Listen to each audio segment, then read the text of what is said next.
Monster Hunter's bestiary is filled with some astounding creatures inspired from real-world animals and cultures. I have plenty of favorites and a lot of not-so-favorites, so I thought it might be fun to go through some of those monsters that aren't well designed or fun to fight, at least for me.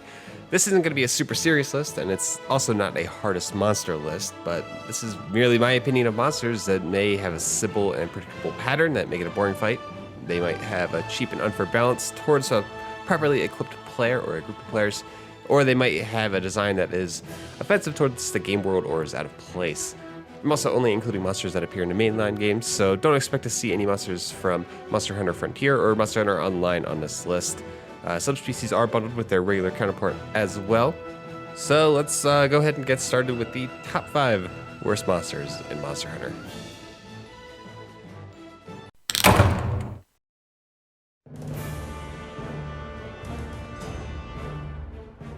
The reason I don't like Gen is because it's just so freaking boring. After a few fights, nearly all of them play out identically.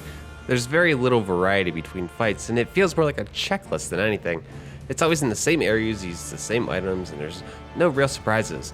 The fact that it can take upwards of 15 minutes per fight just means that if you're trying to invest in Gen's armor or weapons, you'll need to get real lucky with the desire sensor or end up going through the same motions for hours upon hours. The one redeeming thing that I like about Gen, though, is that you could jump on it and you can break a hole open in its spine. Seems pretty savage. Kazu is a leech, a very phallic and boring leech. Ever since the first Monster Hunter game, Kazu has been a monochromatic boar, a white and stretchy phallus that shoots thunderbolts out of his mouth. Kazu has suction cups at both ends, and he can crawl on walls and ceilings, perform AoE thunder attacks that leave any unsuspecting hunter stunned, and even shoot several thunderbolts on the ground simultaneously. When I played Monster Hunter 1, I gave up at Kazu simply because I couldn't telegraph the attacks quick enough, he did way too much damage, and I didn't have the sharpness required to actually hurt him. Since the first generation, Kazu has gotten a little bit easier, but I still hate his design with a passion. Aside from the drones, I'd say this is one of the laziest monsters in the series. It also doesn't have any boss music, so there's nothing to really get you amped up, and you're just forced to listen to every squishy monster noise. Although I do have to say, respect to my Kazu in Monster Hunter stories. His name is Tuerto. He may look ugly as sin, but he has saved my life countless times because of his tanky HP.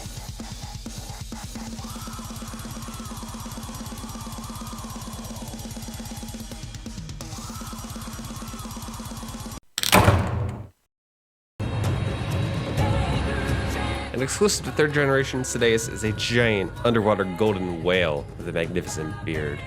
Sadeas is on this list for 2 reasons: the slow monotony of fighting him underwater, and the drop rate for his gear. I'll be honest, I was so tired of this guy by the time I got to high rank in 3U that I just skipped the gear. I didn't care. I don't have the patience to kill this guy for hours and hours, spend 20 minutes each fight just to get a Dark Dragon Gem. Those things have a 3% drop rate. And considering how Golden Sadeas equipment boasts a great skill set, odds are that any hunter that does a little bit of research, you'll need to dive into his arena at least a few times. Real talk though, fighting underwater is already hated by like 95% of the Monster Hunter community because it feels like your hunter is trapped in a viscous layer of jelly. Removing underwater fighting and focusing on verticality like they did in 4U really helped the series become more approachable and quicken the pace.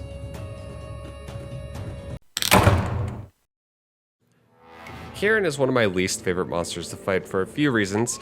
It's not the design or anything. I actually really like the design of Kirin. It's based on this Chinese mythical dragon called a Qilin.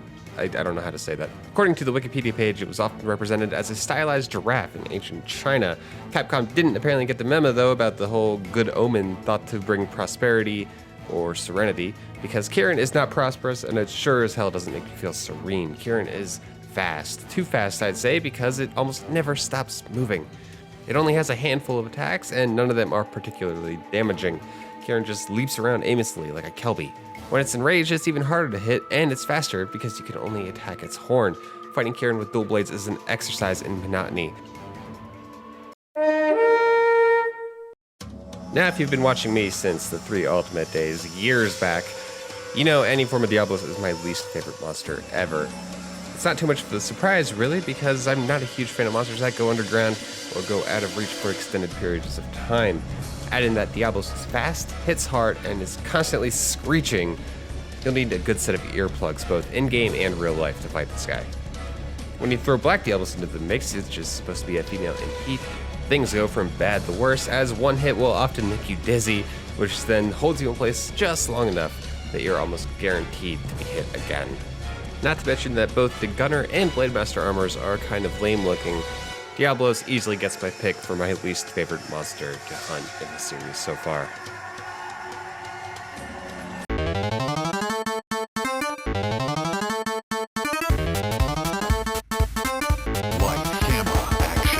I debated including this on the list because these are some of the most generic and easiest monsters in the entire series. Each of them have a specific element or theme or gimmick, but they're basically all fodder for your hunter. The armor sets aren't particularly good or long-lasting, and they all share very similar attacks. It's like they're a subspecies of the original Velocidrome, and if I had to pick the best, I'd probably hand it to the Great Baggy and the Barf Brigade because they put you to sleep. I think we all know that Cuckoo's Gen 1 tail can phase through matter and thread the needle from 20 meters. But is it worse than the hip check chickenfish? I'm not sure. This can go either way, kinda.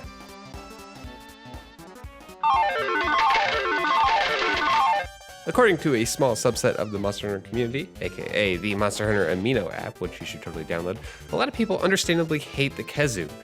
Some of the reasons I already went over, but they include it's boring to fight, no music, spammy moves, things like that. Kazu is just not a very well-liked monster. Well, thanks for watching, everyone. I may make some more lists in the future. This was kind of fun. Leave a comment with your thoughts and your most hated monster, and maybe you could check out my fully English playthrough of Monster Hunter Stories starting from episode 2. The game story and interface is completely in English. Thank you so much for watching, everyone, and I will catch you later. Peace.